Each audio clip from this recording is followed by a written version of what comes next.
This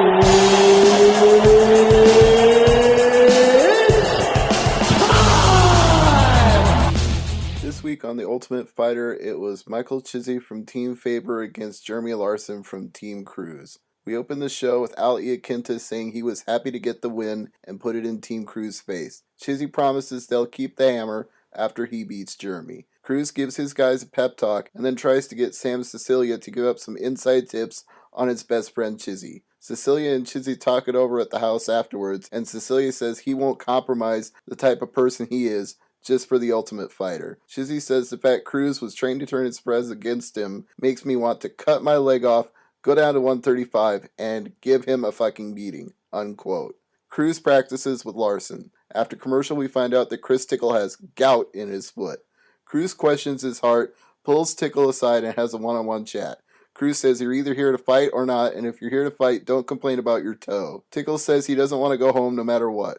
Cruz asks Tickle if he can fight next week, and he says yes. Quote, I'm not here to complain, I'm just trying to get healed, that's all. Faber works with Chiesi and gives him high marks on his takedowns. Coming from Faber, that's quite a compliment. Cruz works Tickle's ass off at the gym, making him spar, but he still believes that Tickle is holding himself back. Cruz talks about knowing Larson since they were kids, their moms were best friends, they ended up going separate ways, but MMA has brought them both back together. Tickle's foot is finally doing better on anti-inflammatory medicine, so that drama seems to be over at least for this week. Both of tonight's fighters weigh in. Larson weighs in at 154 and Chiesi weighs in at 155.5, so it's time for the live fight on FX. Chiesi, or Chiesi, depending on how you want to pronounce it, wins a 2-round decision unanimous from all the judges, and next week it's going to be Joe Proctor from Team Faber versus Chris Tickle from Team Cruz.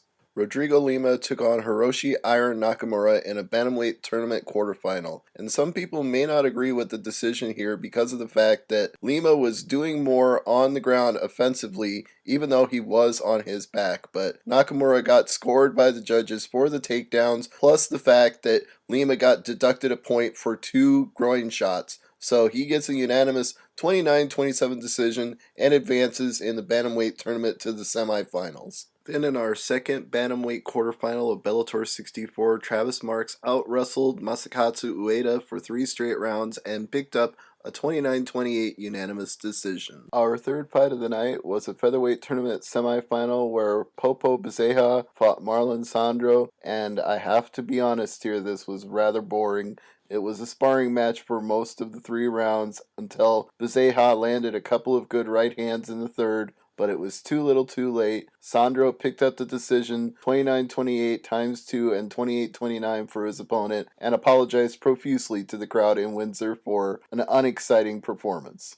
In our title fight main event of Bellator 64, it went 5 straight rounds with the champion Funky Ben Askren using his Olympic wrestling ability to take down and hold down his opponent Douglas Lima, who repeatedly tried for sweeps and submissions and was not able to find a single one. So the scorecards ended up reading 50-45, all 3 judges, and Ben Askren retained his Bellator welterweight title.